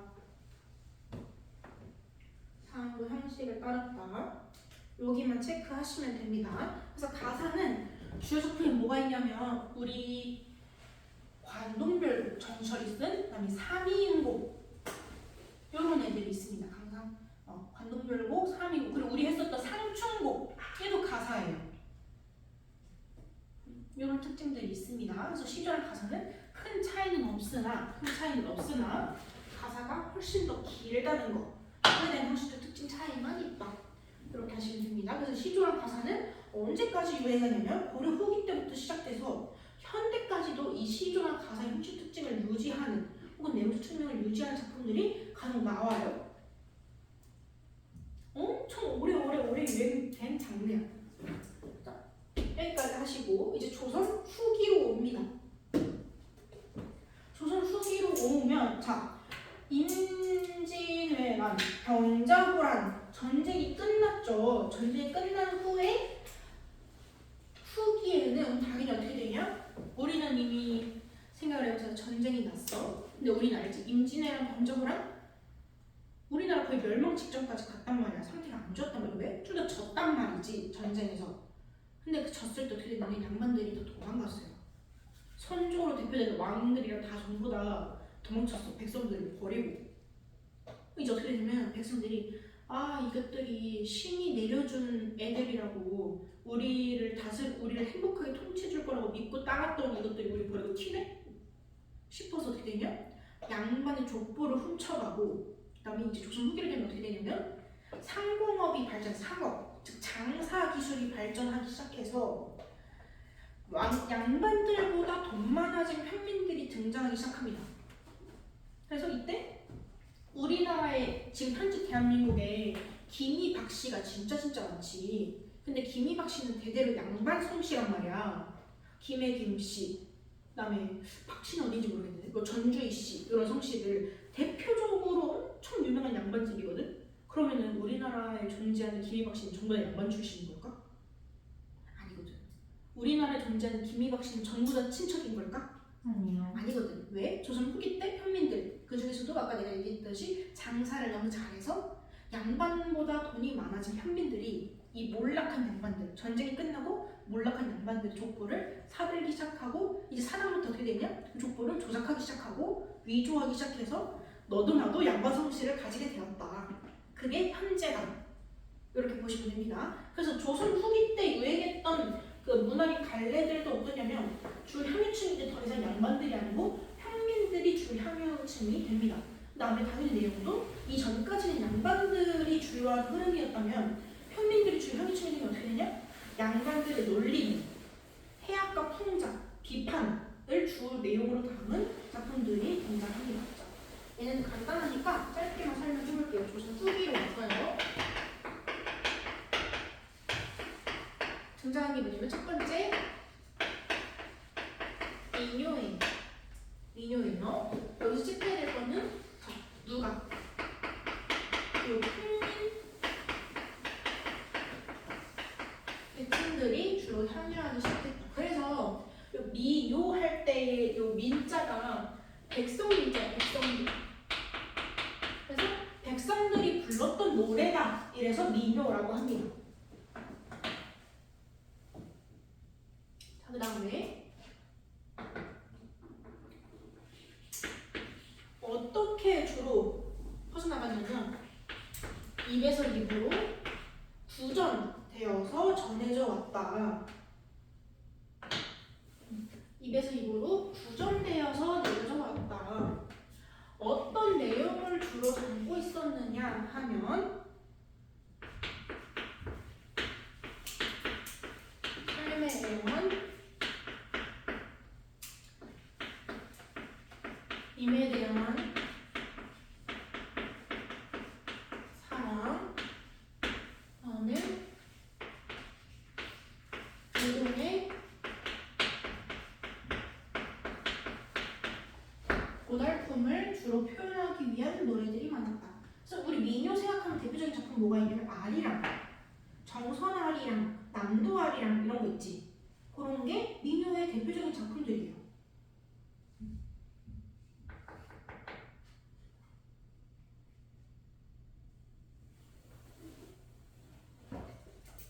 자, 그다음 라스트 원 마지막 조선 후기 때 이 민요와 함께 같이 유행했던 장르가 있는데 뭐라고 하냐?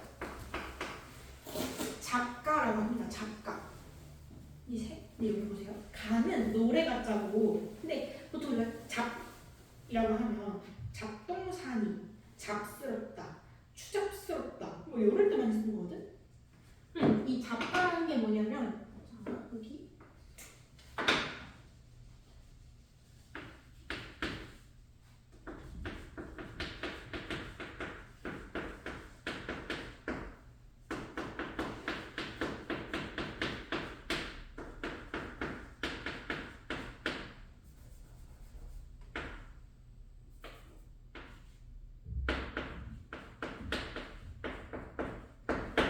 그래서 이 작가의 특징도 뭐가 있냐면 이 작가 안에 민요적 성격도 있고 왜?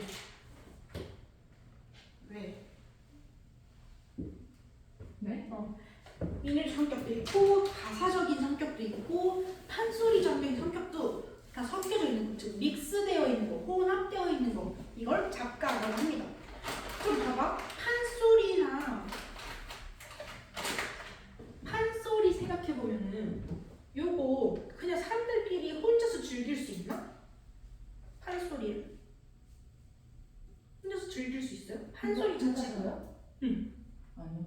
없죠. 왜냐? 판소리는 대중 예술이기 때문에 무조건 마당극처럼 이 무대를 만들어 놓고 연극하는 사람들이 있어야지만 판소리가 가능하기 때문에 판소리는 다른 시들처럼 혼자 읽고 끝낼 수가 없죠. 즉, 그럼 여기서 똑같아.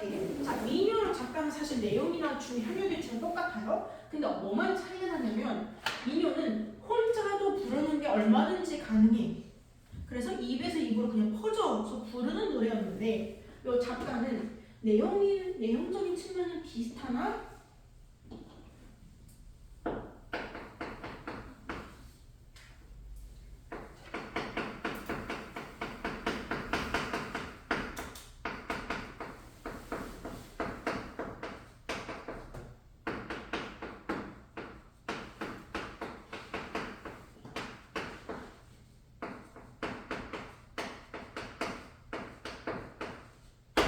그래서 특징이 뭐가 있냐?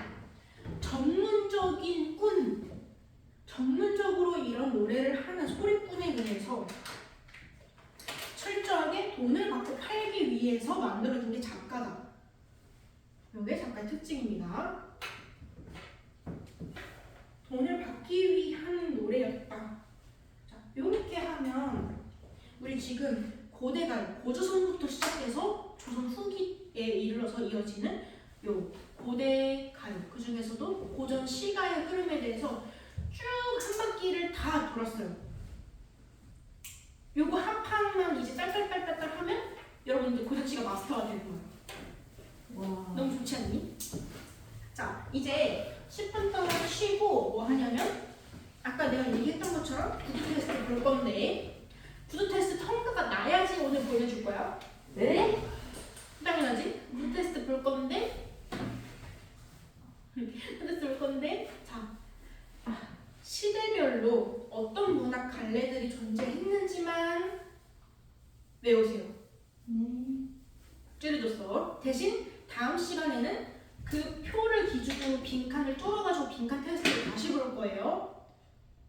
이번 주 문학 숙제가 굉장히 적은 만큼 요 표만 제대로 좀 공부해나가려는 얘기야. 빈칸 테스트 다음 시간에 표 나오면 안 보내줄 거야.